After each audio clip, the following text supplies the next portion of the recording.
Hello વિદ્યાર્થી મિત્રો, આપ સૌનું આપને યુટ્યુબ ચેનલ પર હાર્દિક સ્વાગત છે.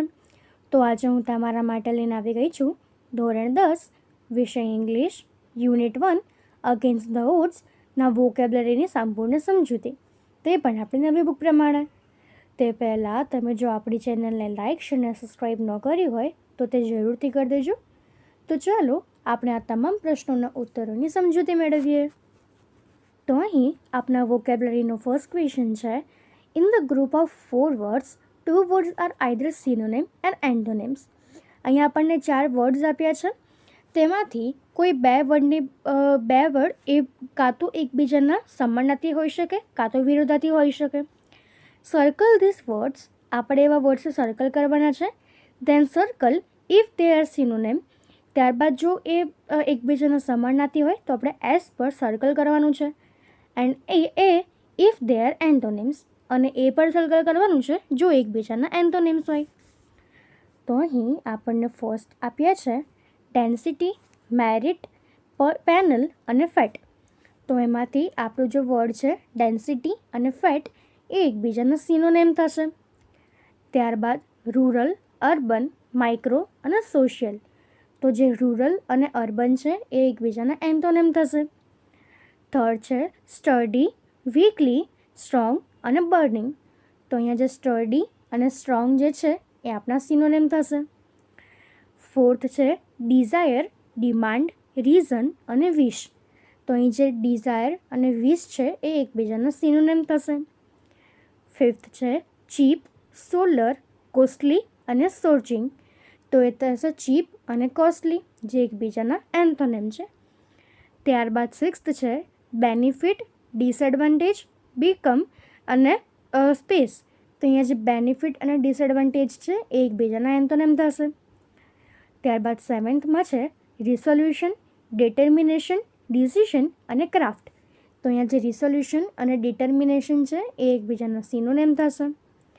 ત્યારબાદ એથમાં છે ક્યુરિયસ, બર્નિંગ, અફ્રેડ અને ઇનક્યુરિયસ. તો ક્યુરિયસ અને ઇનક્યુરિયસ એ એકબીજાના એન્થોનિમ થશે. ત્યારબાદ નાઇન્થ છે ઓપોર્ચ્યુનિટી, વિઝડમ, ચાન્સ અને નોલેજ. તો અહીં જે ઓપોર્ચ્યુનિટી અને ચાન્સ છે તે આપણા સિનોનિમ થશે. તો તમે આ પ્રમાણે વર્ડ્સમાંથી સિનોનિમ અને એન્થોનિમ શોધીને લખી શકો છો. તો હવે એના પછીનો આપણો ક્વેશ્ચન 2 છે કે filling the blanks with the correct form of the word in the bold point. તો અહીંયા આપણને જે બોલ્ડ પોઈન્ટમાં જે વર્ડ આપ્યું છે તેના ફોર્મ્સ યુઝ કરીને નીચે આપણને ખાલી જગ્યાઓ આપી છે પૂરી કરવાની છે. તો અહીં આપણું ફર્સ્ટ વર્ડ છે રિસાઇડ. તો આપણું ફર્સ્ટ સેન્ટેન્સ છે mister P G Pathak is blank of Shastrinagar area. તો આપણે રિસાઇડનો જો પ્રોપર ફોર્મ યુઝ કરીએ તો એ આપણું થશે રેસિડેન્ટ. તો આપણું સેન્ટેન્સ બનશે કે mister P G Pathak is resident of the Shastrinagar area. એવી જ રીતે સેકન્ડ સેન્ટેન્સ થશે કે the police inquired of his residency in Delhi. ત્યારબાદ થર્ડ સેન્ટેન્સ થશે you can't have a ration card of this city as you are a non residents of this city. ત્યારબાદ આપણો second word છે strong. તો આપણા sentence થશે જેમાં first છે કે you must strengthen your body to face such hardship as you are going to join our army next month. ત્યારબાદ સેકન્ડ થશે the inner strength of our father of the nation Gandhiji made the British quit India. ત્યારબાદ third થશે Bhim such gave a strong blow of his smash of Duryodhan's that he was injured. એના પછી third છે construct. તો એમાં થશે કે doctor Baba Saheb Ambedkar is one of the constructors of the construction of our country. Second થશે students should be given constructive education rather than theoretical. ત્યારબાદ third છે the construction of the Taj Mahal is begin in 1632 by Shah Jahan at Agra. એના પછીનો fourth આપણો word છે power. તો આપણે લખીશું our government is trying its best for woman empowerment in every walk of life. Second sentence છે કે don't you think that India needs some powerful leaders like Sardar Patel nowadays. અને થર્ડ બનશે the new law of RTI empowers us to get any information. તો આપણે આ રીતે આ વર્ડના form use કરી શકીએ. તો હવે એના પછી આપણો ક્વેશ્ચન છે, now make different forms of the words and use them in your own sentences. હવે આપણે જુદા જુદા શબ્દના અંતના ફોર્મ્સ યુઝ કરવાના છે અને જાતે સેન્ટેન્સ બનાવવાના છે. You may take help of your dictionary and your teacher. તમે તમારી ડિક્શનરી કાં તો તમારા ટીચરની હેલ્પ લઈ શકો છો. તો અહીં આપણને પહેલો વર્ડ આપ્યો છે ઇન્ફોર્મ. તો આપણા સેન્ટેન્સ બનશે કે do you have any information about the exam dates. બીજું થશે they are very few informative channels on TV. Third બનશે have you inform your father of the picnic. તો એના પછીનું આપણું સેકન્ડ વર્ડ છે ડાયરેક્ટ. તો આપણે લખીશું in which direction is the wind blowing. Second થશે the principal has written all the directive in the book. એના પછી થર્ડ છે can you help me to change this sentence in to the indirect speech. તેના પછીનો આપણો third છે beauty. તો આપણે લખીશું this is a beautiful picture. Second થશે how can you beautifully this high. અને એના પછી થર્ડ થશે નેહા સિંગ્સ સોંગ્સ બ્યુટિફુલી. તો હવે એના પછીનો આપણો થર્ડ ક્વેશ્ચન છે complete the sentences selecting the proper words from the bracket. અહીં આપણને બ્રેકેટમાં વર્ડ્સના ફોર્મ્સ આપ્યા છે, તેમાંથી કરેક્ટ ફોર્મ યુઝ કરીને આપણે આ સેન્ટેન્સને પૂરા કરવાના છે. તેમાં આપણને ફર્સ્ટ આપ્યું છે Arzoo wanted a job for an officer so she blank for the job. તો એનો કરેક્ટ વર્ડ થશે અપ્લાઇડ. તો આપણું સેન્ટેન્સ હશે કે Arzoo wanted a job of an officer so she applied for the job. Second થશે our society pulled in 3,50,000 for the relief fund. ત્યારબાદ third છે Anandnagar has no electricity so the GEB is going to establish mini grids there. એના પછી fourth છે the Lok Sansar launched a new scheme of flats. તો આપણે આ રીતે કરેક્ટ ફોર્મ લઈને સેન્ટેન્સને પૂરા કરવાના છે. હવે એના પછીનો આપણો ફોર્થ ક્વેશ્ચન છે make meaningful sentences placing the proper words at the proper place. અહીં શબ્દોને તેની પ્રોપર જગ્યા પર ગોઠવીને વાક્યને મિનિંગફુલ બનાવવાના છે. તો એમાં આપણું ફર્સ્ટ સેન્ટેન્સ છે the people of Bhavnagar has raised the demand of Bhavnagar Tarapur railway line for many years. ત્યારબાદ સેકન્ડ છે our government has started a scheme of giving LED bulbs to the needy people.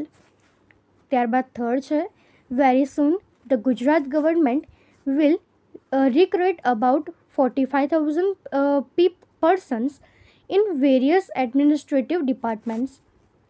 એના પછી ફોર્થ આપણું sentence છે કે in Gujarat we face the scorching heat of the sun during May and June. તો હવે એના પછીનો આપણો ફિફ્થ ક્વેશ્ચન છે write true or false. If false તો કરેક્ટ એમ. તો અહીં આપણે વાક્ય સાચા છે કે ખોટા તે લખવાના છે અને જો ખોટું હોય તો સાચું સેન્ટેન્સ લખવાનું છે. તો ફર્સ્ટ સેન્ટેન્સ છે we visited Goga last week because we wanted to launch a new project. તો એ થશે ટ્રુ. સેકન્ડ છે there are lunar panels in our village. તો એ ફોલ્સ થશે અને એનું કરેક્ટ સેન્ટેન્સ થશે કે they are solar panels in our village.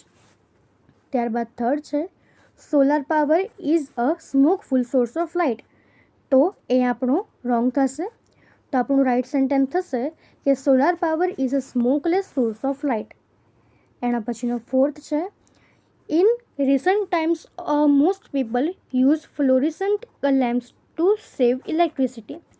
તો તે થશે ફોલ્સ અને કરેક્ટ સેન્ટેન્સ બનશે in recent time most people use LED lamps to save electricity.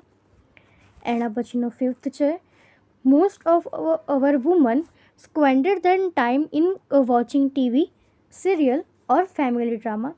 તો એ થશે ટ્રુ.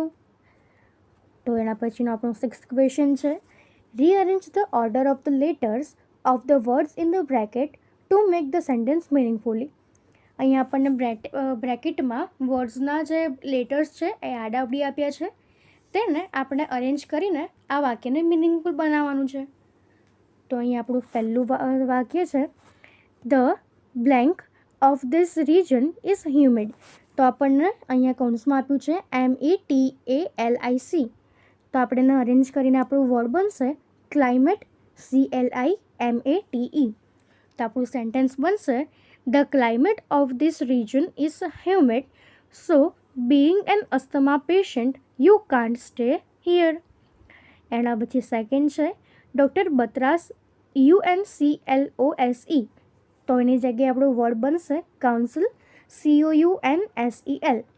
તો આપણું અહીંયા સેન્ટેન્સ બનશે કે doctor Batra's council to Astha for her choosing a career provided ફ્રૂટફુલી.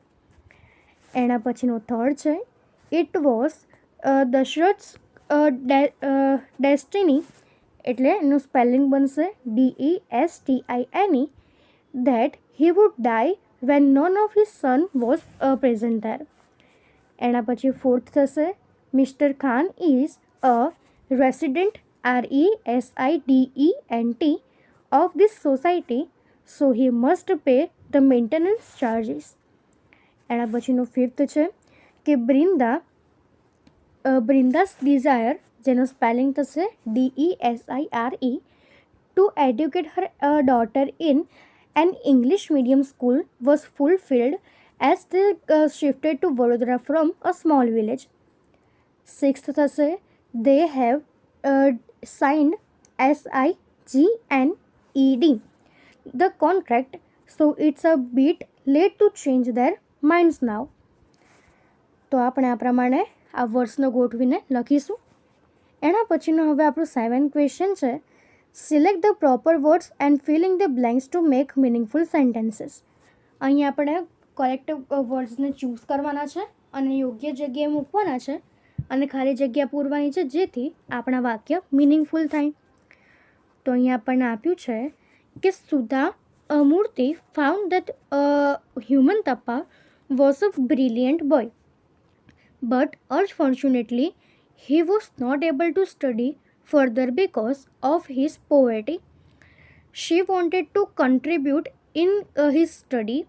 She talked about this issue in her staff and they pulled in 1 lakh rupees. They had a little dispute over the course of his choice. Finally, the issue was resolved by empowering a senior colleague to make decision. તો આપણે આ પ્રમાણે પૂરું કરવાનું છે. તો અહીં આપણા તમામ પ્રશ્ન પૂર્ણ થાય છે. જો આમાં તમને કોઈ પણ ડાઉટ હોય તો એ તમે કોમેન્ટ સેક્શનમાં જરૂરથી જણાવી શકો છો અને આપણી ચેનલને લાઇક અને સબસ્ક્રાઈબ જરૂરથી કરી દેજો. Thank you.